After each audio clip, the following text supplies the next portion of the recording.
Fique à vontade, a bola está com você, Marlon. Boa noite, professor Andinho, professor Anderson Morales. Muito obrigado, primeiramente, pelo convite.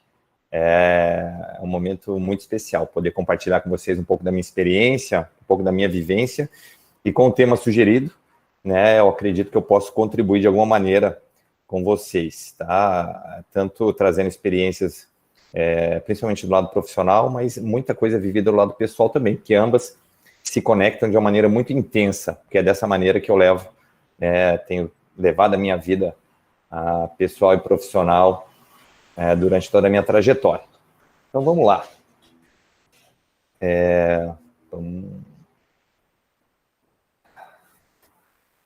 Coloquei uma apresentação para vocês. Então, vamos lá. Pelo tema sugerido, né, estratégias para enfrentar momentos desafiadores.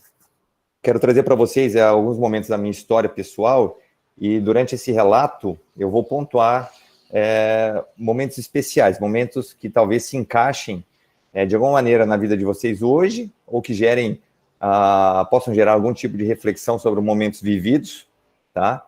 E que talvez será a grande vitória para mim grande objetivo nessa palestra, nesse encontro, é proporcionar para vocês estratégias para momentos futuros, tá? Então, vamos lá. A minha história, ela começa, isso é muito legal, eu gosto de fazer nesse momento uma menção especial aos educadores físicos, tá? Os já formados e aqueles que estão no processo e daqui a pouco estarão aí vivenciando essa profissão belíssima que eu tenho muito respeito. Por quê? Porque a minha trajetória no esporte começou já aos 8 anos de idade, propriamente dita já no voleibol, através do olhar muito sensível de um professor de educação física chamado João César Rossini. E é muito claro para nós, né, que temos um pouquinho mais de noção sobre informação, e vocês que estudam, né, que especializar uma criança tão cedo no esporte é algo que possa gerar, talvez, não uma deficiência, mas que possa limitar o desenvolvimento dessa criança ou a vivência no seu desenvolvimento, podendo experimentar esportes variados. Na minha infância, eu tive a oportunidade de usufruir do meu ambiente esportivo, né, pratiquei dos esportes mais comuns, né, como futebol, basquete, handebol, atletismo, né, eu tinha acesso a toda essa variedade de esportes, inclusive beisebol, xadrez, tênis de mesa, enfim, uma variedade enorme que me proporcionou, sim, um crescimento e uma possibilidade dentro do ambiente esportivo. Mas voltando ao professor de educação física, João César Rossini, ele teve um olhar muito especial, já me direcionou para a escolinha de voleibol, percebendo que eu tinha uma certa habilidade ou uma facilidade no aprendizado dos fundamentos. E o incrível é que ele já me especializou como levantador, né, que é a função que eu desempenho na minha carreira profissional desde então. Esse professor, ele tinha uma sensibilidade, como eu disse, de poder observar os seus atletas e, ao mesmo tempo, ensinar de uma maneira muito prática, eu posso dizer, muito bonita, através dos seus gestos, para que facilitasse o nosso aprendizado. Então, a minha trajetória com ele foi dos 8 aos 10 anos, em seguida já me mudei de cidade, e aos 10 anos tive contato com voleibol profissional pela primeira vez, em uma equipe no estado de Santa Catarina, cidade de Concórdia. Foi meu primeiro contato com jogadores profissionais, jogadores de alto rendimento, né, e foi uma visão sensacional poder sentir tanta energia e, ao mesmo tempo, interagir com essas pessoas, né? Digo pessoas porque se tornaram meus amigos anos depois. E esse primeiro desafio, ele surge logo após essa etapa dos 10 anos, nessa mesma cidade. Eu saí logo após 6 meses, retornei aos 13 anos de idade. E esse é o grande desafio, sair de casa aos 13 anos de idade, e a estratégia que hoje, com mais maturidade, eu consigo fazer uma leitura muito importante, é a estratégia de fazer acordos, né? Então, naquele momento, aos 13 anos de idade, quando eu recebi o telefonema do treinador de Concórdia, o treinador Marcos Winkel, também profissional de educação física, a qual eu devo muito respeito também por todos os ensinamentos, foi quem abriu essa primeira porta. E a negociação aconteceu ali, entre eu e ele, por telefone, e eu prontamente aceitei, coloquei as minhas ponderações, ou seja, ter uma escola no padrão a qual eu já frequentava, ambiente para alimentação, treinamento e, obviamente, hospedagem, né, com qualidade, pois eu estaria abrindo mão do conforto da minha casa. E a estratégia de fazer acordos, por quê? Porque assim que eu aceitei a proposta dele, nós fechamos essa possibilidade de um início, eu precisava negociar com a minha mãe. Então, vejam bem, aos 13 anos de idade, eu já usando esta estratégia, ou mais do que isso, essa habilidade de fazer acordos, pois a minha mãe, por ser educadora, né, eu sou de origem japonesa, com uma educação de um padrão conservador acima do padrão, né, acima da média, ainda mais se a gente olhar para 35 anos atrás. Né, minha mãe é a mesma coisa. Então, ali foi o primeiro grande desafio, e realizar esse acordo com ela, onde o acordo era muito simples, né? Ou você mantém o seu padrão de estudo, seu desenvolvimento como aluno, porque se vacilar nos estudos, você volta para casa. Ou seja, o meu grande desejo era sair de casa, jogar voleibol, mas ao mesmo tempo manter o meu padrão de estudos. Eu acho que isso é muito importante ser citado, porque a maioria dos atletas brasileiros ou fazem uma coisa ou fazem outra, né? Então, nesse primeiro acordo feito com a minha mãe, eu pude carregar esse processo, carregar essa sensação, né, de que esse acordo duraria durante toda a minha vida. Né? Como o Andinho colocou na apresentação, eu sou graduando em administração, né? É uma faculdade que eu comecei num período pós-exterior, quando eu voltei da Rússia. Então, é algo que eu carrego comigo, né, durante toda a minha vida. Né? Então, foi muito legal citar que quando você faz um acordo, quando você se propõe, né, a negociar e colocar as suas exigências, você se torna protagonista, né, da sua própria vida, porque a partir deste momento você estará tomando decisões importantes.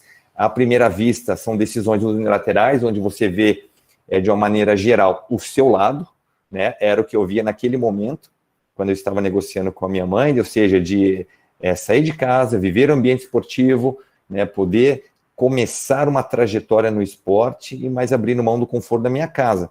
Então, como eu disse, nessa primeira leitura, acaba sendo uma negociação unilateral, onde eu estava vendo o meu lado. Porém, com o passar do tempo, neste tipo de negociação, eu percebia que era uma negociação bilateral, porque eu estaria proporcionando à minha mãe ainda mais orgulho pelo meu desenvolvimento, mais orgulho pelas minhas conquistas, não só no esporte, mas também na minha carreira educacional. Ou seja, meu desenvolvimento intelectual ele continuaria numa progressão talvez não tão veloz como no modo tradicional, porém ele seria constante. Então, isso já foi logo aos 13 anos de idade. Em Concórdia, fiquei até os 16 anos de idade. Em seguida, negociei mais uma saída da cidade e fui parar em Londrina, no estado do Paraná. Também foi um momento muito especial da minha carreira, né, porque ali sim foi onde comecei a entender as possibilidades que o voleibol poderia me proporcionar, já na década de 90, né, isso aconteceu no ano de 94, e a responsabilidade desde então ela só aumentava. Em Londrina fiquei dos 16 até os 19. E agora eu coloco aqui, neste momento de transição de carreira não, de categoria. Porque em Londrina eu fiquei dos 16 até os 19, quase 20 anos de idade. E mesmo entendendo que o voleibol existia sim um mercado, existia sim um ambiente onde eu poderia me desenvolver, poderia talvez naquele momento, com muita insegurança, viver do esporte no Brasil, o que é algo extremamente desafiador. Eu já havia passado por categorias de base da seleção brasileira. Então, aos 16 já fui campeão sul-americano, pela categoria infanto, juvenil, e entendia que neste momento havia chegado a hora de eu direcionar o meu futuro, ou seja, carregando toda aquela intensidade nos estudos, a intensidade nos treinamentos, toda a minha percepção, usando como base as categorias de base da seleção brasileira, eu entendia que o meu futuro ele estaria mais encaminhado, ou seja, eu teria várias portas abertas. E é um desafio me profissionalizar. Por quê?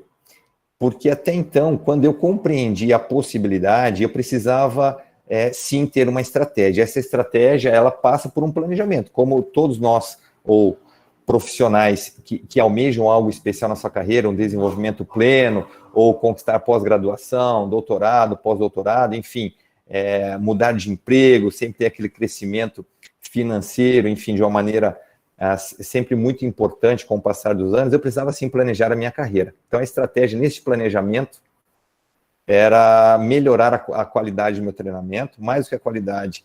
Naquele momento, eu entendi que quanto mais carga, mais quantidade eu implementasse no meu dia a dia, em teoria, eu estaria mais próximo de uma evolução e mais próximo de ter o meu espaço garantido.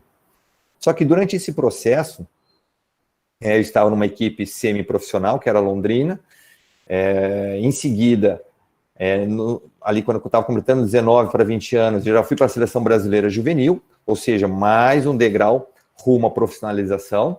Fui vice-campeão mundial, né? Também foi um momento de vida muito importante, onde eu entendi realmente o ambiente de pressão. E até então, um cenário muito correto. A minha evolução dentro da minha carreira foi muito positiva, né? Então, eu me sentia como um privilegiado. Obviamente que eu não abria mão de fazer a mais, fazer os treinos extras, né? Por ser uma equipe semi-profissional, nós não tínhamos academia à disposição, tínhamos que carregar o peso para dentro da quadra, fazer atividades com os pesos livres, enfim, sempre buscando alternativas para melhorar sempre um pouco a cada dia. E carregando toda essa energia, essa intensidade, o histórico de seleção brasileira na categoria de base, eu entendia que as portas do profissionalismo estariam ali, abertas para mim. E não aconteceu. Neste momento, com quase 20 anos de idade, eu me aposentei, né? Então eu entendi que, assim, poxa, chegou a hora da minha primeira aposentadoria, porque como eu não consigo me tornar profissional, eu tenho que voltar para casa, ou seja, aquele acordo com a minha mãe, de alguma maneira, ele vai ser quebrado, e eu preciso retornar para iniciar um novo planejamento, vida acadêmica, enfim, me desenvolver de outra maneira. Porém, por um histórico muito positivo, aí que é legal.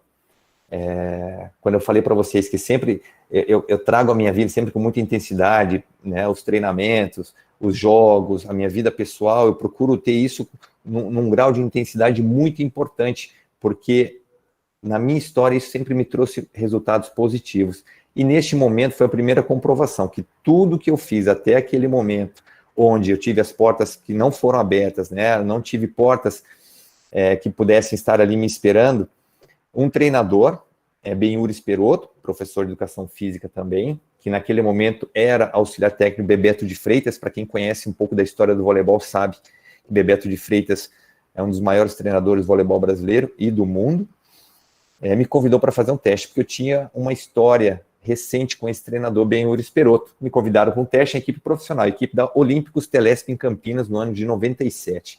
Então, completei 20 anos de idade, recém-aposentado, né, por uma semana. Com este convite especial fui e iniciei os meus testes. Foram 2 meses de teste, muito intensos. Imagina um menino saindo do interior diretamente para uma equipe profissional que estava entre as 4 melhores do país, com jogadores campeões olímpicos, jogadores que são aí tidos como jogadores fundamentais do voleibol mundial, como Maurício, Marcelo Negrão, Entandi, né, carioca não, ele é de Brasília, mas hoje radicado no Rio de Janeiro. Enfim, foi neste momento onde eu entendi que o planejamento realmente lhe daria resultado, né? Mesmo não tendo as portas diretamente abertas para mim num momento muito especial.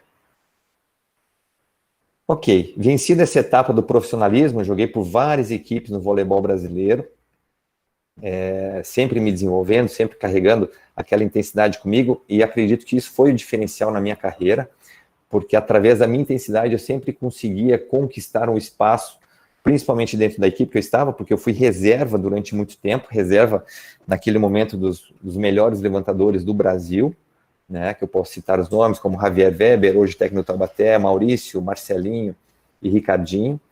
Então eu digo sempre que eu fui estagiário dos melhores profissionais na minha posição que haviam naquela época. Então, durante essa minha trajetória, fui me desenvolvendo, ganhei posições, me tornei titular, né, após a aposentadoria de um desses levantadores, porque o espaço era muito reduzido, como hoje ainda é, no voleibol brasileiro. Muitos atletas para poucas posições, principalmente as posições mais valorizadas. E nesse momento que eu conseguir a minha posição entre as melhores equipes do Brasil, foi onde realmente a minha carreira ela teve uma expansão um impulsionamento muito forte. E a partir de então já inicia-se uma nova visão. A minha percepção do voleibol brasileiro, ela realmente se expande a nível mundial. Em seguida, no ano de 2005, no ano de 2006, eu tenho a minha primeira oportunidade de jogar no exterior. E aí esse é o próximo desafio, que talvez para nós seja algo muito importante para qualquer situação da vida. Tá? Então eu recebi uma proposta para jogar no voleibol italiano, uma proposta que veio na metade da temporada do Campeonato Brasileiro, da temporada brasileira, antes de começar a Superliga, e eu entendi que nesse desafio de encarar o desconhecido, ou seja, eu iria jogar em um país a qual eu não havia nem visitado, né, eu encontraria pessoas que jamais havia conhecido e nem ao menos cumprimentado durante as minhas viagens com as seleções de base, né, mesmo enfrentando a Itália, pessoas totalmente desconhecidas, ou seja, uma estrutura de voleibol nova. Então eu precisava sim ter uma estratégia muito importante para que eu chegasse nesse ambiente e fosse reconhecido, né? E mais do que ser reconhecido, ser aceito. Então, dentro dessa estratégia, que seria antecipar eventos e gerar adaptação rápida. Iniciei meu processo de pesquisa sobre a equipe, sobre todos os dirigentes, desde o presidente até o roupeiro, porque na Itália, o staff técnico, quando você entra no site dos times italianos, você tem toda uma especificação das funções e o nome das pessoas que trabalham ali. Então, desde o presidente até o roupeiro, a maioria dos jogadores eu já havia visto jogar pela televisão, tinha jogadores de seleção italiana, jogadores de seleção cubana, jogadores de seleção australiana, ou seja, um mix de grandes atletas num ambiente novo, num ambiente desconhecido. Então, chegando lá, o levantador já tinha 30 anos de idade, eu precisava chegar de uma maneira que eu fosse aceito muito rápido, porque por chegar no meio da temporada, o desafio era, sim, me entrosar o quanto antes, assumir a posição titular e fazer tudo com muita intensidade, da maneira que eu havia feito até aquele momento. Então, iniciei os estudos da língua italiana, fui estudar sobre a cidade, que a cidade era Verona, uma cidade belíssima, comecei a memorizar o nome das pessoas envolvidas diretamente no time, na equipe, né, como eu disse, desde o presidente até o roupeiro e alguns jogadores, e procurei uma pessoa base, né, isso é algo muito fundamental para nós, atletas como estrangeiros, quando enfrentamos ambientes inóspitos, ou seja, a gente vai para uma equipe totalmente diferente, você precisa eu digo sempre assim, eu preciso de um parceiro.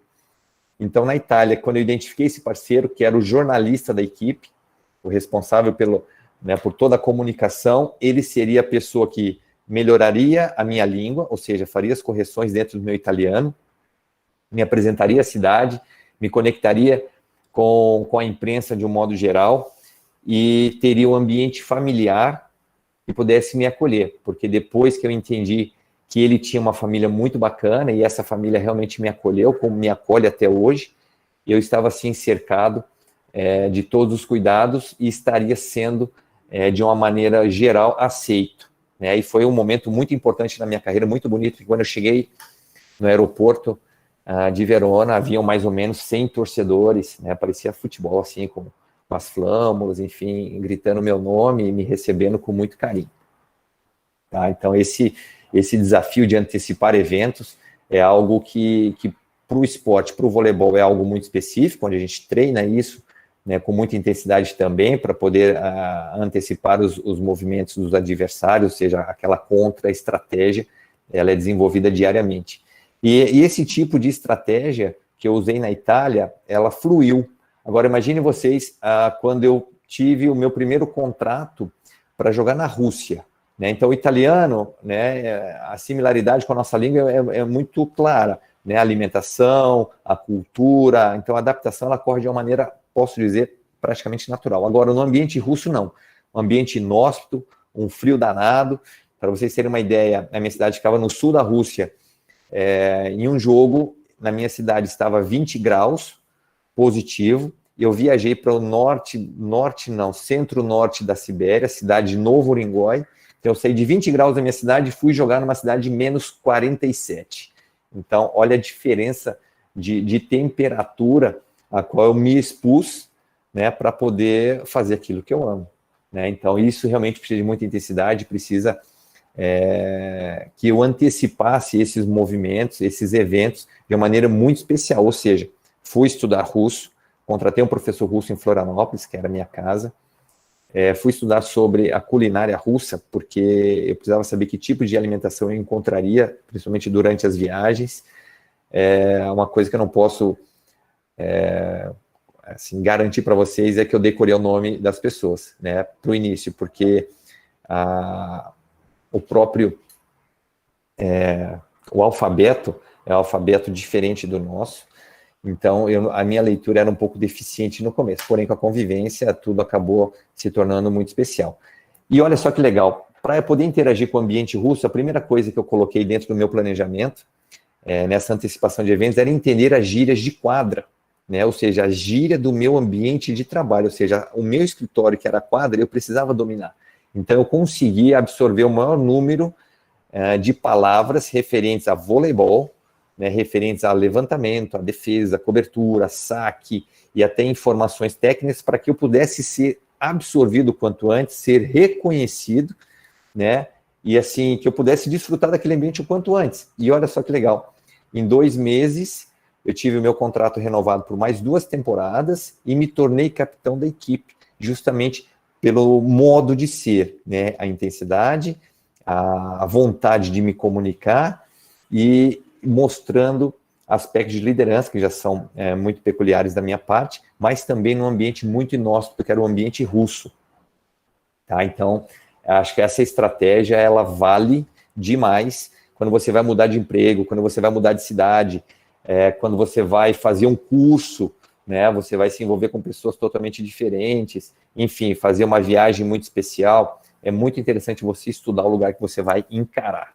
Tá? Com licença. Então, como o Andinho disse, foram 2 anos na Itália, 4 anos na Rússia. Tá? Bom, aqui eu trago para vocês mais um desafio, né, que eu consegui destrinchar dentro de alguns eventos importantes. Esse desafio aconteceu na Liga Mundial de 2010, em Córdoba, na Argentina.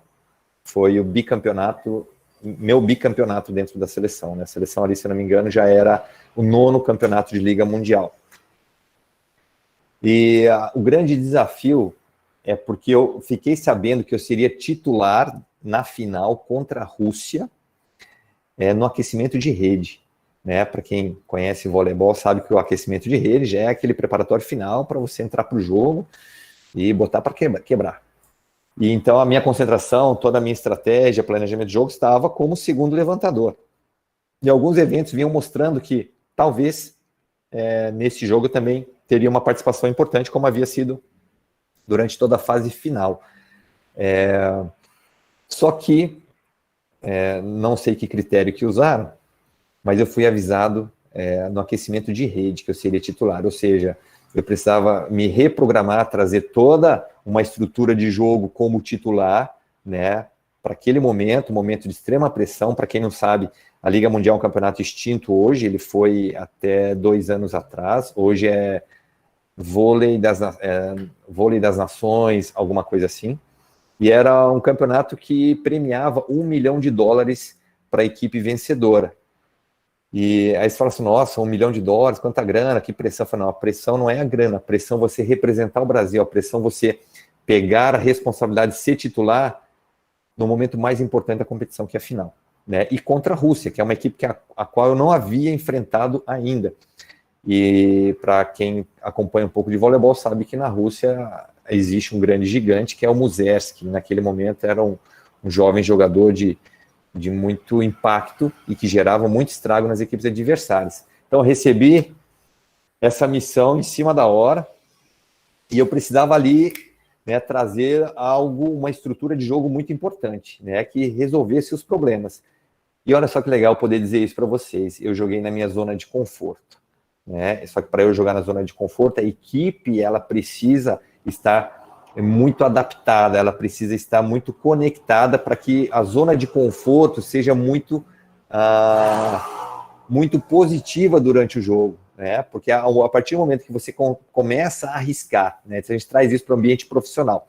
Você trabalha na sua zona de conforto até certo ponto, e isso não é tão negativo assim, porque se você está na sua zona de conforto, porém com a sua preocupação, seu nível de alerta lá em cima, você procura sempre melhorar dentro da sua zona de conforto, ao invés de estar relaxado, né? Uma coisa que eu também não gosto é a tal da zona de equilíbrio. Não, eu tenho que estar em desequilíbrio para mais, tá? Porque é a maneira como eu encaro, é a maneira como o esporte me proporciona vencer, ser sempre um pouco desequilibrado à frente, um pouco mais intenso do que o normal. Então, jogando dentro da minha zona de conforto, porém com grandes jogadores ao meu lado, né? Um deles é o Murilo, que está nessa foto, outro deles nessa final, Dante, né? Se eu não me engano, Rodrigão e Lucão, o Sidão e Lucão, o líbero era o Sérgio Escadinha, o maior da história. Então, e o oposto neste momento foi o Theo. Então, uma seleção fortíssima, muito respeitada, jogadores sensacionais.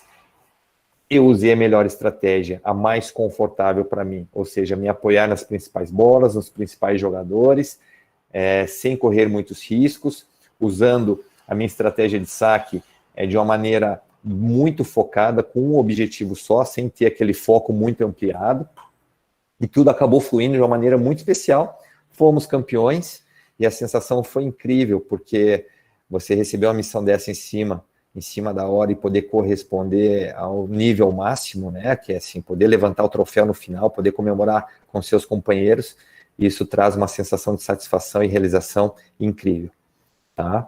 Então fica aqui mais uma estratégia para vocês. Bom, agora falando também no ano de 2010, preparativos para o Mundial de 2010 em Roma, na Itália. A fase final seria em Roma. A partir daquela Liga Mundial que eu acabei de citar para vocês, eu acabei ganhando a posição de titular, oficialmente. E nos preparativos, a gente faz uma adaptação na Europa, antes de entrarmos no país de competição, fizemos uma adaptação na Alemanha, e um pouco antes de viajar para a Alemanha, eu já senti um desconforto, né? Um desconforto na região do reto. E aqui está o desafio RCU. Para quem não não conhece, RCU é uma doença autoimune, tá? Significa retocolite ulcerativa. É uma doença que acomete parte do intestino.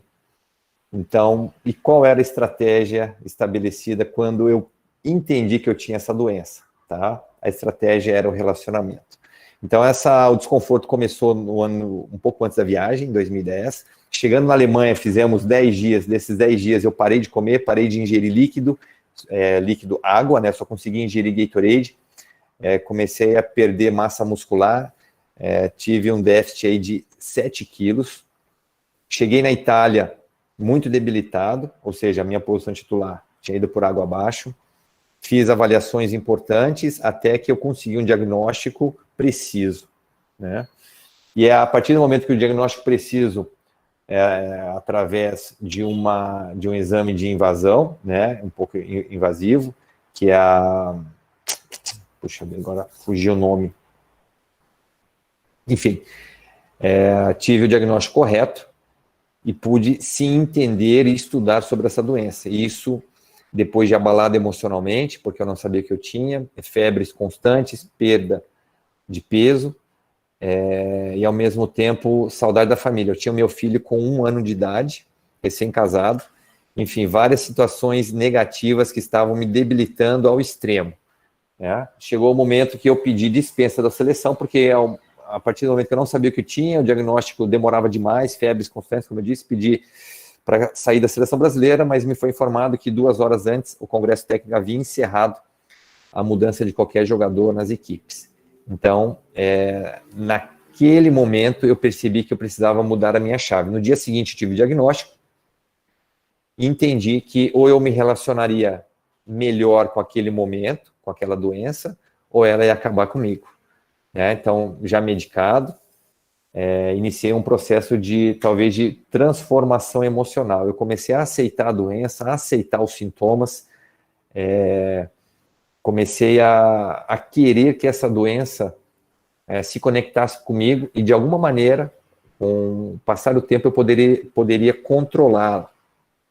E um relacionamento é assim, quando você bate de frente, as coisas demoram para se ajeitar, e quando você aceita e começa a conduzir de uma maneira mais tranquila, começa a conduzir essa relação com mais positivismo, acreditando que tudo vai melhorar, trazendo aquela intensidade que havia me escapado novamente, ou seja, eu precisava me reconstruir emocionalmente, fisicamente era um processo 2, mas esse relacionamento ele teria que ter um início de melhora, e não deu outra.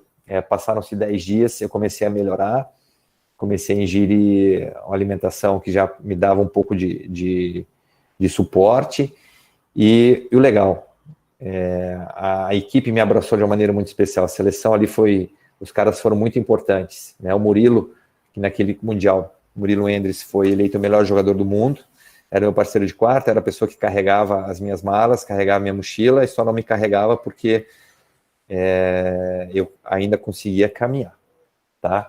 Então, esse é um evento muito importante, um evento de distúrbio físico, distúrbio emocional, e diretamente relacionado a essa doença, a melhor estratégia é você desenvolver um relacionamento bacana, tá? Então, para quem quiser refletir sobre, traga para o seu dia a dia, traga para o seu relacionamento pessoal, para o seu relacionamento profissional, enfim, fortaleça o que você tem de bom e não deixe de acreditar que tudo vai melhorar, tá?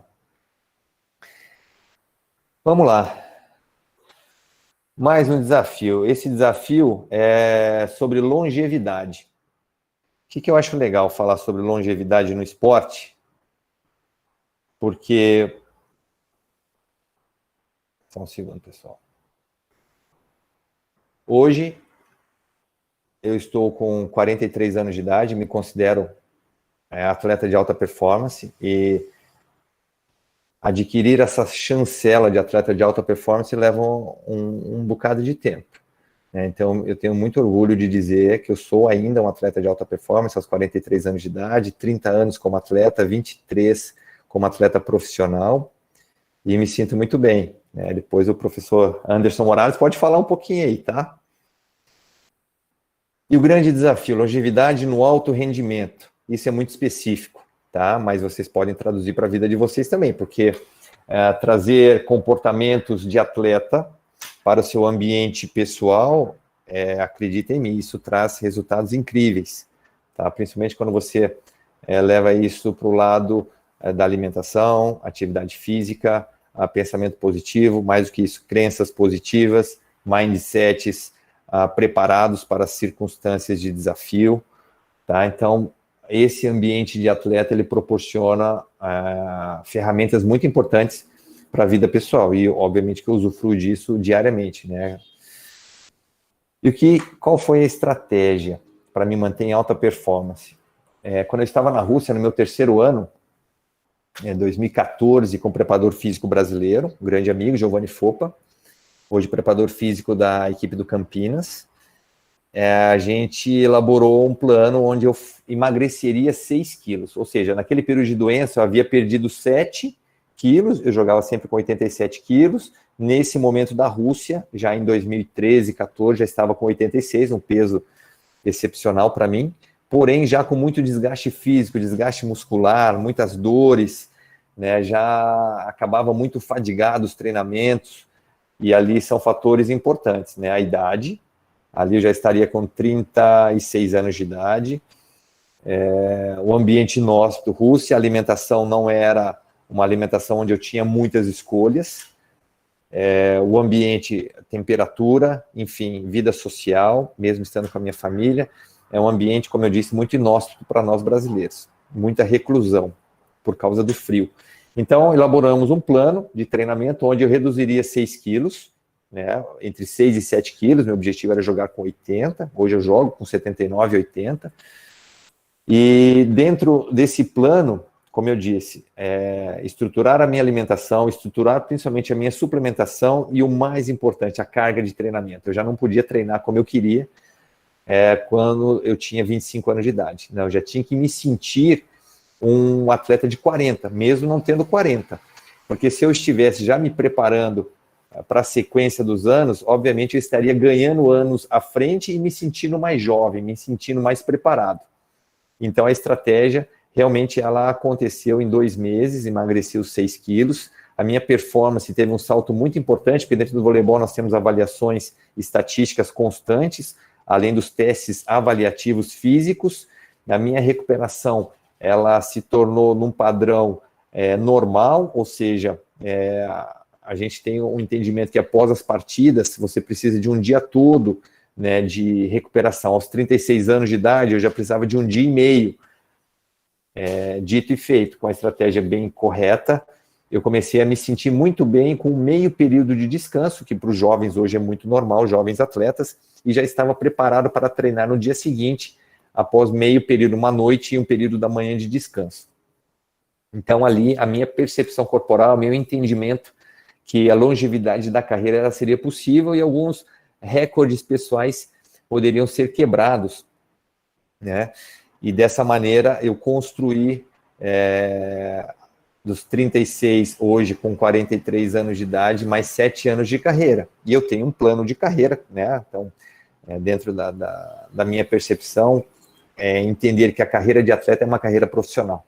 E por ser um atleta de alta performance, de alto nível, eu preciso de um planejamento de carreira. Eu pretendo jogar até os 45 anos de idade e com muita qualidade de vida. Tá? Eu trouxe agora para vocês um vídeo. Tá, isso daqui é da Liga Mundial de 2009, tá? 9 ou 10. Vou compartilhar com vocês. É muito legal. 25-22. Serginho. Marlon, que golaça! O que ele fez? Essa daí é a marca registrada dele. Só ele sabe fazer. Essa foi de gancho, hein? Olha. Que isso, Marlon? Olha o que ele fez!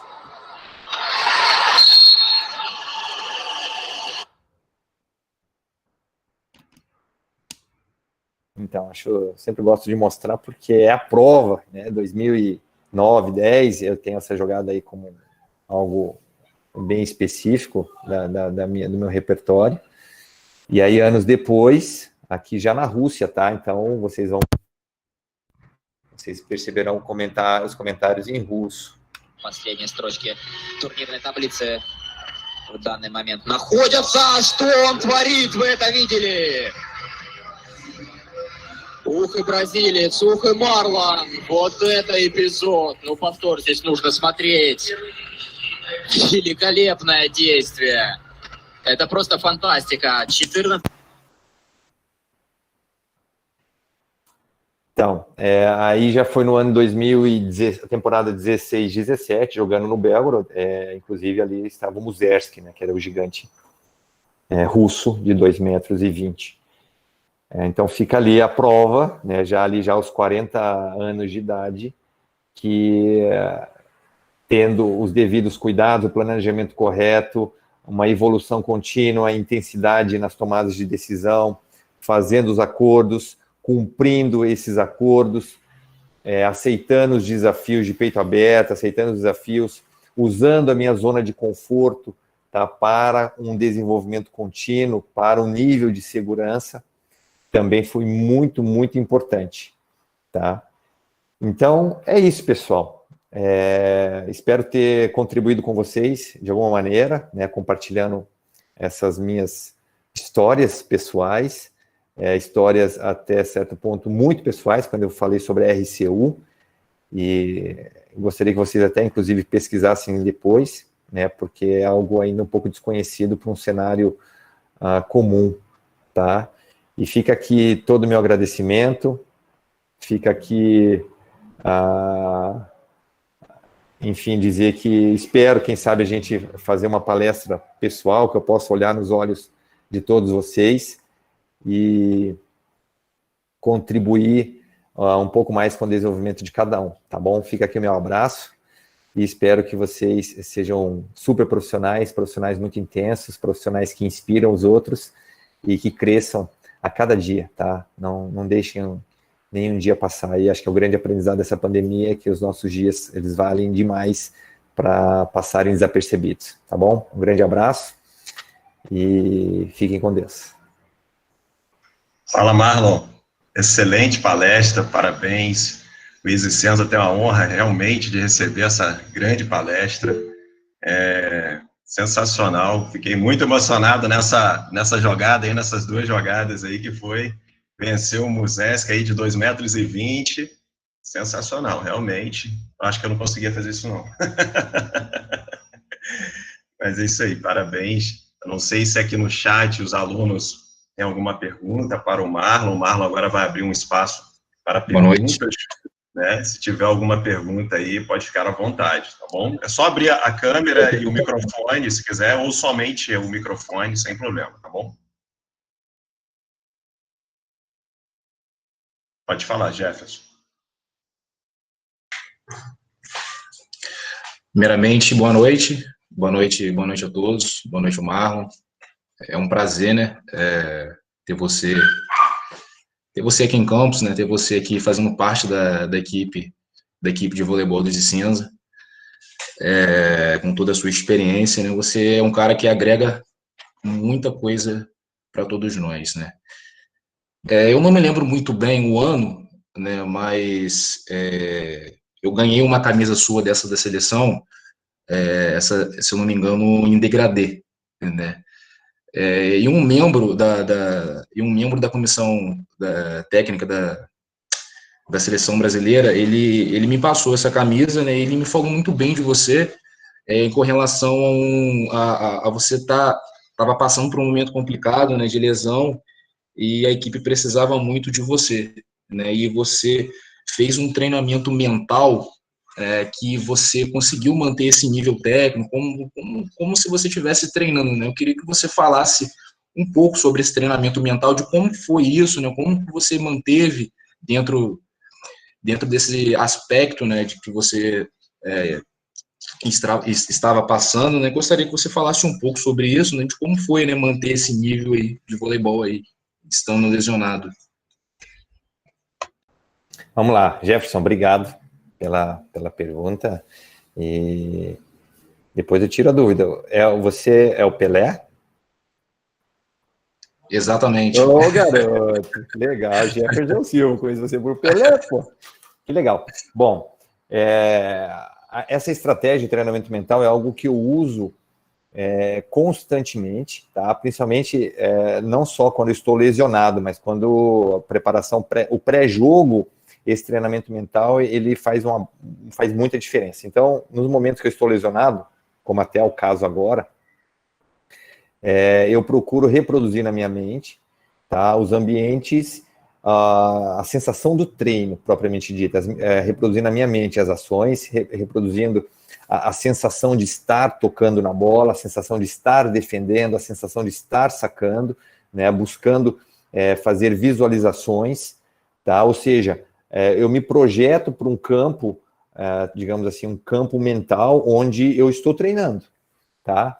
E isso para mim ele é tão claro, porque no ano passado no SESC, quando eu me machuquei também no primeiro jogo, tive uma lesão, a minha primeira lesão muscular, a primeira lesão muscular assim grave, né, que foi um estiramento na panturrilha aos 42 anos, eu ficava do lado de fora da quadra, né, a galera treinando, eu com os aparelhos ligados na perna, e eu ficava ali treinando com os caras, mentalizando as minhas ações, né, e gerava até uma transpiração, ou seja, o efeito ele era tão importante que eu transpirava só de estar treinando mentalmente, e isso é perfeitamente gera um entendimento legal, porque é assim que funciona, sabe? Você se projetar para aquele ambiente onde você teve uma carreira toda e de repente você está fora, fala assim, agora estou machucado, não vou mais vivenciar aquilo, muito pelo contrário, eu conseguia me projetar para o treinamento de uma maneira mental, e aquilo gerava para mim uma manutenção da técnica, manutenção das minhas reações, né? A parte física, obviamente, cai, porque você não está em ação o tempo inteiro, né? Mesmo tendo os cuidados com a lesão e a continuidade de treinamentos físicos, mas tudo muito adaptado. Na minha mente, eu estava treinando, na minha mente, eu fiquei fora dos 3 primeiros jogos, dos 2 primeiros jogos também, mas eu jogava, sabe, eu participava intensamente de cada ação, né? Por isso que eu confirmo, assim, com vários eventos da minha vida, que a intensidade com a qual eu carrego essa profissão de atleta, essa chancela de atleta de alta performance é o diferencial, né? Treinamento mental, ensaio mental, né? Como hoje é muito difundido nos treinamentos, isso agrega demais, tá? Então, para nós atletas, ficar parado e aceitar isso plenamente é algo que defasa, é algo que faz com que você regrida, e eu não posso regredir em nenhum segundo da minha vida. Muito bom, Marlon, muito bom. Obrigado aí. Muito bom, Marlon. Como você me falou, o desafio, né, de treinar, né? Como eu sou preparador físico atualmente aí com você, estamos juntos aí na preparação física, e quando você chegou a campus, eu fiquei impressionado com a forma física como você chegou, né? Você chegou realmente sobrando força, sobrando potência, no qual eu tive que até dar uma alterada na minha carga de treino, não para menos, né, mas para mais. Isso foi impressionante quando eu observei e a gente tem um auxiliar também, que é o Paulo César, que é o professor que acompanha também na preparação física aí, né, um professor que foi formado no Isicenza também, e ele acompanha também a preparação técnica e física, e ele me passava todas as informações, né, quando eu não estava presente na preparação física, ele me passava as informações falando, acho melhor você aumentar um pouco a carga, porque Marlon realmente ele indicou aqui que tá leve. Então, como que o jogador chega numa pré-temporada muito bem, principalmente nesse período de pandemia, né? Então, eu fiquei impressionado com o nível de condicionamento físico que você chegou aqui em Campos, né? E quem pode falar mais dessa parte cognitiva, né, de treinamento cognitivo, né, o professor Maurício Calomeni, ele trabalha muito com essa parte, né, na parte cognitiva. Não sei se o Maurício tem alguma pergunta para fazer, alguma relação sobre isso. E eu faço uma próxima pergunta depois dele, que seria qual a diferença, o que você encontrou assim, de diferenças na detecção de talento esportivo, principalmente no voleibol, e monitoramento também desses atletas no Brasil e nos países que você defendeu ou que você jogou, né? Aí você pode responder a minha pergunta de trás para frente, depois a do Maurício, quando ele for perguntar. Pode responder a sua, Andinho. Vou responder a sua, então, Andinho. Bom, se eu entendi bem a sua pergunta, né? O que eu percebo no desenvolvimento dos atletas, pelos países pela qual eu passei, existe, sim, uma diferença de maturidade, em primeiro lugar, muito importante, tá? Os atletas brasileiros são mais imaturos do que os italianos e principalmente do que os russos. A parte cognitiva também, os russos estão mais na frente, porque eles têm até um desenvolvimento escolar, e uma coisa que eu acho muito, muito legal, que aqui em Campos o xadrez ele é muito difundido, e obviamente que na Rússia é um dos esportes que trazem glórias, né, pelos representantes que estiveram aí em exposição mundial jogando xadrez. Então, os jogadores russos, nos intervalos, por exemplo, fisioterapia no hotel, quando eles tinham que revezar o tratamento, eles iniciavam a partida, aí o jogador ia para a físio, ele fazia a jogada, ia para a físio, aí o cara que saía da físio vinha lá, fazia um movimento, e jogava em 3 ou 4 atletas ao mesmo tempo, sabe? Quem passava pelo quarto dava uma olhada no tabuleiro, poxa, e fazia um movimento.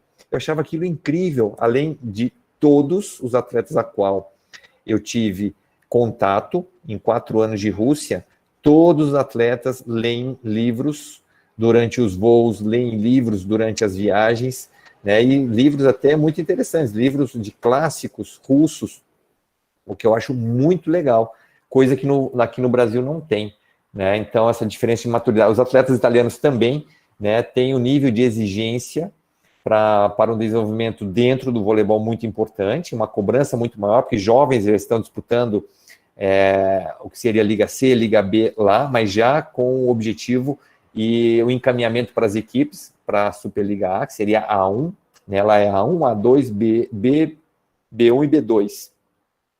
E para nós aqui não, a coisa ela é um pouco mais na raça, é mais na vontade, é muita repetição, e é algo que hoje eu procuro impactar os atletas para que eles não sacrifiquem o corpo deles, e sim sacrifiquem mais a parte mental, o desenvolvimento intelectual, para que eles aprendam mais rápido, para que eles tenham domínio, né, do seu corpo com mais agilidade, que isso gere menos impacto, né, geral no seu físico.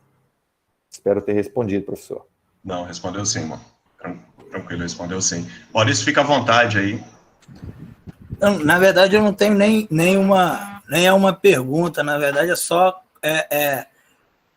agradecer o Marlon, né, porque a gente fala, né, eu estudo essa parte cognitiva já há alguns anos, e a gente já teve a oportunidade de conversar sobre isso, e eu acho muito importante esse depoimento dele do efeito desse tipo de treinamento, porque quando se fala em alto nível, é o diferencial, né? Até aí aproveito e já deixo, né, se ele concorda com essa afirmação de que quanto mais alto for o nível do atleta, mais o diferencial vai estar nas questões cognitivas, né? A gente já conversou algumas vezes sobre isso e eu percebi claramente, né, o teu nível intelectual, a tua capacidade de análise do que está acontecendo, e eu acho que é importante, principalmente aqui nós estamos falando de futuros profissionais, ter esse depoimento seu na prática de que isso realmente funcione, não que é algo apenas teórico dos bancos da faculdade. Perfeito, professor Maurício. Esse treinamento mental, essa ferramenta, né, que é aqui, né, o nosso cérebro, ele é muito poderoso. Só que as pessoas não acreditam o quão eficaz ele pode ser no ambiente esportivo se ele for usado da maneira correta, desenvolvido da maneira correta. E não é algo que se faz da noite para o dia. Precisa de muita prática, muito treinamento, precisa de orientação correta, né? Porque treinamento mental no Brasil, a partir de um certo ponto, ficou muito banalizado, né? Então, você tendo os profissionais corretos, né, com a metodologia correta, dentro, né, com direcionamento para o esporte específico, isso traz, eu posso, né, através dos meus depoimentos, eu tenho essas provas de que o resultado realmente ele é muito visível, né, e a partir do momento que você tem mais essa ferramenta, né, para ter sucesso, por que não usufruir? Né? E isso eu entendi muito cedo, porque, um breve relato aqui, porque assim, fisicamente eu não era um levantador, não sou um levantador alto, não sou um levantador que salta, ou seja, não sou bloqueador. Então, a partir do momento que eu fiz uma leitura das minhas capacidades ou potencialidades, eu precisava ter o algo a mais. O algo a mais era o desenvolvimento mental, ou seja, desenvolver novas competências que gerassem impacto diretamente nas equipes e que isso me agregasse valor, sim, valor de mercado, ou seja, eu vou contratar o Marlon porque ele é um excelente levantador, além disso, ele é líder, além disso, ele se comunica muito bem, além disso, ele representa muito bem a equipe nas entrevistas, além disso, ele traz informações importantes e positivas para a equipe, ele consegue ser agregador, porque ele entende muito bem o perfil passado, ou seja, a identidade que o treinador deseja para essa equipe, ele consegue trazer isso para a equipe de uma maneira muito mais clara, porque ele vai falar a língua dos jogadores, ou seja, N questões que se a gente traz para o ambiente profissional, esse desenvolvimento mental, ele é uma ferramenta poderosa e gera valor. Perfeito, obrigado. Andinho, acho que o Christian tem uma pergunta. Tá, pode ficar à vontade, Christian. Depois tem uma pergunta no chat também, aqui no YouTube, do professor Marcelo Leandro. Boa noite, Marlon, boa noite a todos. Primeiramente, agradecer a sua presença, sua palestra de grande valor para a gente. É muito importante a gente ter um atleta de alto nível com tanta significância mundial e compartilhar dessa vivência, dessa experiência no esporte para nós que somos futuros educadores, né? e vamos estar muitos aí convivendo com isso diariamente. Eu observei durante sua palestra, Marlon, que você sempre teve muito atento às coisas que aconteciam com você. E o que me chamou a atenção foi quando você mencionou que você observou que você precisava de uma noite mais a metade de um dia para você ter uma recuperação suficiente para você iniciar a sua rotina de treino no dia seguinte. Essa sua percepção, você teve, né, esse comportamento, você teve por autopercepção, foi a sua experiência como atleta e a liberdade, talvez, que a equipe técnica tenha te dado, para você experimentar esse tempo de descanso, ou você teve uma orientação técnica para isso? Talvez um treino que você não rendeu bem, um técnico falou, descansa um pouco mais, vamos ver se isso dá certo, ou não. Você que, por conta da sua maturidade profissional como atleta, você observou isso, aplicou e teve esse feedback pessoal.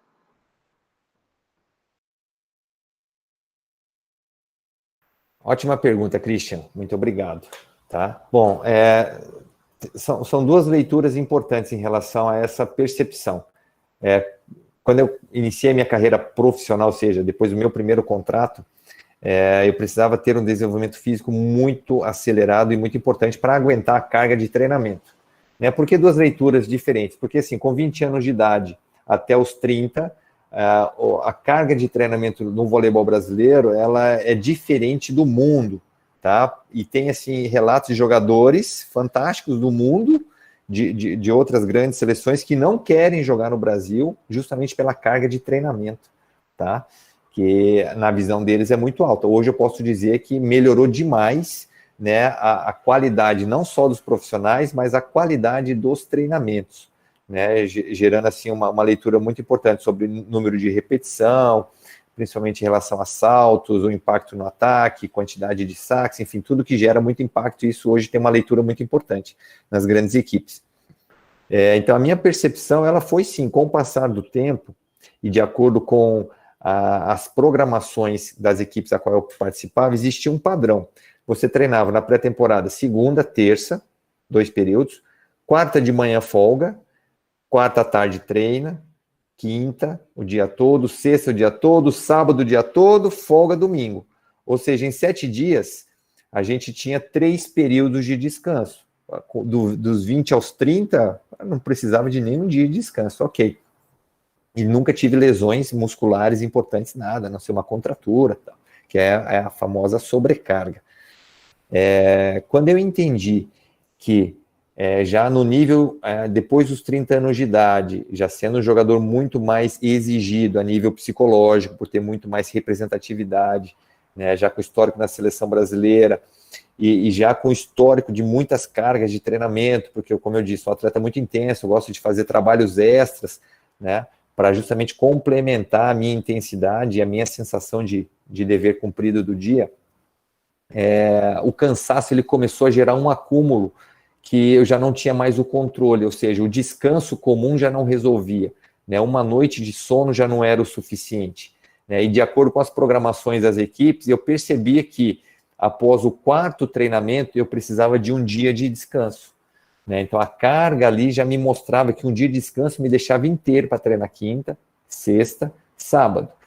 E eu acho que assim, uma grande característica minha é o fato de eu fazer muitos treinos extras e ser muito intenso. Quando eu pedia a folga, eu era sempre atendido, né? Até a partir do momento que a programação começou a ser individualizada, né? Principalmente para mim. Quando eu passei dos 33, 34 anos de idade, eu já tinha uma liberdade de movimentar a programação da semana, mas sem abrir mão dos treinamentos do período da tarde, que são os treinamentos de movimentação, de coletivo. E no pós-jogo, sempre um dia inteiro de descanso, e o meio período e o período seguinte desse dia de descanso, eu tinha liberdade de fazer o treino com bola ou só a parte física, porque no voleibol é parte física, bola, de manhã, e à tarde, bola. Então, eu comecei a ter essa liberdade. Então, a minha leitura, a partir dos 30 anos de idade, me proporcionou ter aquele controle, né, e fazer um comparativo antes dos 30 e depois dos 30, tá? Beleza, Marlon. Obrigado, Christian, pela pergunta. Eu considero isso uma atualização dos treinamentos, né, no voleibol aqui no Brasil, e eu percebo que foi introduzido, né, questões como controle de carga, né, controle e monitoramento de carga.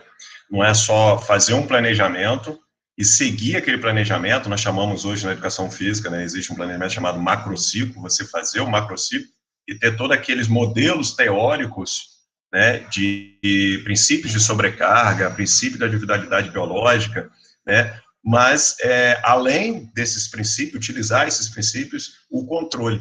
Então, o controle e o monitoramento é o mais importante hoje no treinamento esportivo, que hoje eu acho que o voleibol avançou muito em relação a isso. É perguntar ao atleta como que ele está se sentindo antes do treinamento, observar as questões de tempo de sono, percepção subjetiva daquela sessão de treinamento, onde antigamente a gente não tinha esses parâmetros de controle. E hoje a gente tem esses parâmetros e podemos movimentar algumas estratégias de treino, como controlar volume, controlar a intensidade, controlar a questão da força ou o número de saltos durante um treinamento. Então, isso a gente deve muito a essa questão da atualização dessas estratégias dentro do princípio do treinamento esportivo, principalmente voltado para o voleibol. Mas alguém tem mais alguma pergunta em relação a isso? Eu esqueci, tem aqui a pergunta do Marcelo, do professor Marcelo. Ele fala o seguinte, o Marcelo Leandro, que é até árbitro, né? Aí mundial, árbitro nacional, o cara é um exemplo aí para a gente também. Existem países que trabalham o atleta para ser capitão. Isso é válido, Marlon? Professor Marcelo, um amigo querido, obrigado pela pergunta. Que trabalha um atleta para ser capitão. Eu acho que é válido, né, desde que o atleta entenda que esse desenvolvimento ele vai gerar resultado, porque se aumenta ali uma carga, uma sobrecarga emocional, uma sobrecarga que gere desconforto para aquele atleta que talvez não se encaixe nesse programa, né, de preparação, eu acredito que não faça parte dele essa competência. Tá? Então, acho que é muito importante uma leitura, acompanhamento psicológico, né, profissionais adequados para que desenvolvam esses líderes, né, dentro do ambiente competitivo, porque é um ambiente de muita pressão, de muita responsabilidade, que gera muito desconforto. E então, assim, ser capitão tem que gostar da responsabilidade, e a responsabilidade não é da boca para fora, a responsabilidade não é só dentro da quadra, a responsabilidade é o seu cotidiano.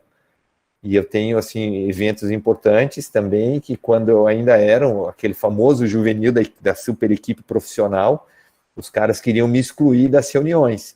Eu falei, de jeito nenhum, se você é responsável, eu sou tanto quanto você, porque eu treino a mais do que você, lógico que você tem o seu contrato gigantesco, eu não ganho nada. Mas eu quero responsabilidade. Para eu ter algo especial na minha vida e poder ter um contrato gigantesco lá na frente, eu preciso ter mais responsabilidade. Então, não aceitava ser excluído do ambiente, de maneira alguma.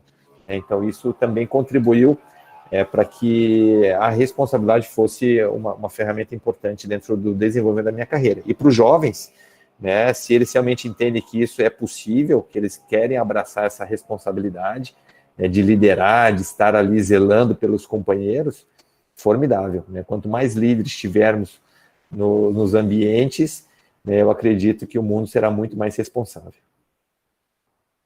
Beleza. Eu acho que respondeu aí a pergunta do professor Marcelo, com certeza. Alguém tem mais alguma pergunta para fazer ao Marlon? Aqui, Andinho. pessoal. Oi. É Margarete. Oi, professora, pode ficar à vontade. Eu não tenho uma pergunta, mas eu gostaria de falar com o Marlon. Posso falar? Pode, fica à vontade, Margarete. Marlon, eu sou professora do curso de Pedagogia e do curso de Educação Física, e eu gostaria, na verdade, de parabenizar você pela palestra na qual você transmitiu para os nossos alunos e para todos nós que estamos lhe ouvindo, não só, né, as suas qualidades, né, como atleta, mas qualidades necessárias, habilidades, competências, não só de um atleta, como eu acabei de falar, mas para um profissional nos dias de hoje. Então, você hoje, com sua fala, você mostrou para os nossos alunos que um profissional tem que ter resiliência, tem que ter liderança, tem que ter empatia e tem que ter foco, determinação. Então, eu gostaria de dar parabéns, porque você hoje foi um exemplo para os nossos alunos. Parabenizar você, Andinho, Calomene e Isicença, por nos proporcionar essa palestra. Foi muito gratificante te ouvir.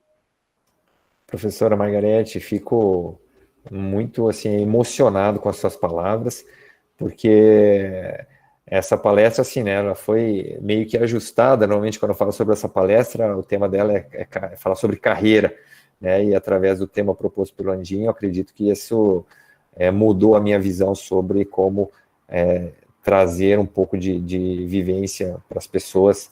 Então, obrigado pelos seus comentários, isso me engrandece imensamente. Muito obrigado. Obrigado, professora Margarete. Obrigado aí.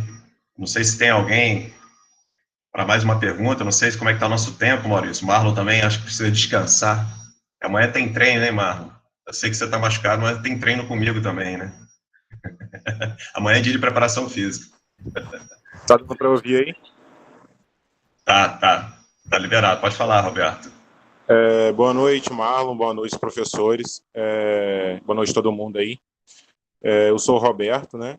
Eu queria fazer uma pergunta ao Marlon e primeiro parabenizar pela palestra, que foi excelente, né? Pode ter certeza que foi de grande importância para mim, acredito para todos. Como o senhor estava falando lá no início da sua carreira, da mudança repentina, né? Quando aceitou o contrato, que facilitou muito foi o fato de você ser bem acolhido no lugar e tudo mais, né? Só que acredito que para todos, nessa questão de mudança, mudar de uma localidade para outra, ou até um hábito, é algo muito difícil, porque a gente tende a ter medo do desconhecido, né? E, tipo, eu tenho alguns exemplos, como primo ou amigos que tiveram oportunidade dentro de esporte, seja de futebol e vôlei, que, tipo, eles não foram mais longe por medo de não dar certo, né? E eu sei que, como você falou, que foi algo que te surpreendeu, mas que foi, assim, se adaptando aos poucos. Mas, fora a parte, né, do que facilitou ser acolhida, como foi, assim, para você mentalmente, ou... Porque, assim, a gente sabe que quando a gente chega em um lugar desconhecido, a gente tende a se retrair ou a melhorar, né? Então, assim, ocorre o risco, a gente vê muitas das vezes no futebol, no vôlei, basquete, que o jogador está jogando muito bem uma equipe e vai para outra, assim, e cai, despenca o rendimento dele. Como foi para você, para poder manter e melhorar esse rendimento do senhor? Bom, seu nome é Roberto, né, Roberto? Obrigado pela pergunta. Ótima pergunta também, tá? Bom, essa sensibilidade, né, de se adaptar o mais rápido possível, né, dentro dos relatos que eu fiz, né, houve uma preparação para as mudanças. E como eu sempre encarei as mudanças? As mudanças para mim sempre foram desafios. Né, toda a equipe, eu joguei em muitas equipes, né, acho que eu joguei em mais de 12 equipes no voleibol brasileiro, porque o voleibol brasileiro, o ciclo das equipes de vida é muito curto, 2 anos no máximo. Então, eu passei por várias equipes, várias cidades, equipes, como eu disse, fora do país. Na Itália foram 2 equipes, na Rússia foram 2 equipes, e a mudança para mim é sempre desafio, de encarar um ambiente novo, encarar uma equipe nova, jogadores que vão tendo uma expectativa em relação à sua presença, né? Então, a minha adaptação é justamente porque eu queria aquilo. Então, eu fazia de tudo para que as coisas acontecessem o mais rápido possível. Obviamente que os ajustes, eles são feitos, porque nem tudo acontece da maneira que você planeja, e esses ajustes também são mapeados, estavam dentro, digamos assim, da minha zona de controle, né? Então, dessa maneira, eu controlei todas essas mudanças, controlei as minhas adaptações, porque eu gosto da mudança, eu gosto do ambiente novo, eu gosto, né, de uma situação inesperada. Isso não me gera medo, não me gera incertezas, muito pelo contrário, eu confio em mim, confio nas minhas capacidades, confio principalmente no poder de me adaptar, sabe? Então, se é um ambiente, por exemplo, na Rússia, quando eu cheguei, eu peguei um treinador russo muito duro, então no começo eu não podia falar muito, eu tinha que ser um cara mais ouvinte do que aquele que estaria interagindo diretamente dentro da filosofia do treinamento. Mas em 2 meses, como eu disse, renovei meu contrato, falei, agora deixa para mim. Aí o cara começou a andar junto comigo, porque eu tive que mostrar para eles que alguns jogadores não aguentavam a carga de treinamento, estavam machucados, enfim. Todos esses ajustes, as mudanças geram sim possibilidade de crescimento, né? E você usa as estratégias possíveis, as estratégias que você tem naquele momento para tornar o seu ambiente mais próspero ou mais confortável possível. Roberto, obrigado, Marlon, obrigado, Roberto, ele pela pergunta. Agora vamos finalizar aqui a nossa palestra. Eu acho que não tem nenhuma pergunta aqui no chat, já dei uma olhada aqui. Estamos com o tempo já estourado, né? Mas realmente uma palestra brilhante dessa, a gente pode até passar um pouquinho, né, Maurício? A bola está com você agora, Maurício. Sem dúvida, sem dúvida. Agradecer mais uma vez ao Marlon pela disponibilidade, pelos exemplos que deu aqui. Eu acho que, como a professora Margarete disse, o teu exemplo é mais do que para a carreira profissional, é mais do que para atleta, é para a vida, para qualquer pessoa. Pode se inspirar aí nos teus exemplos e realmente dar uma guinada aí na vida, porque o que ficou claro para mim é que depende só da gente mesmo, né?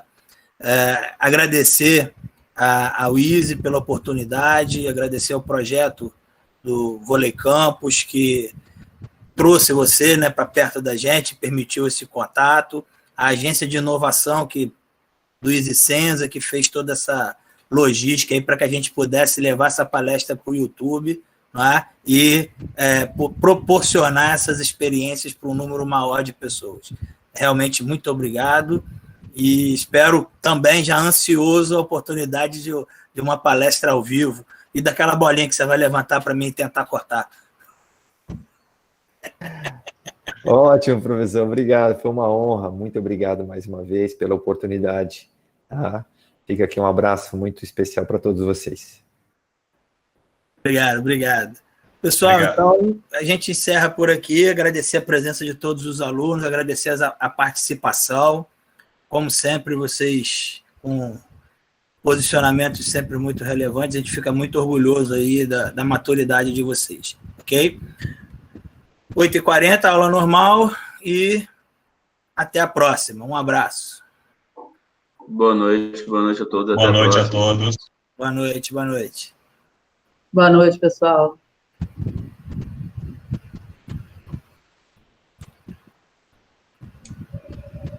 Boa noite.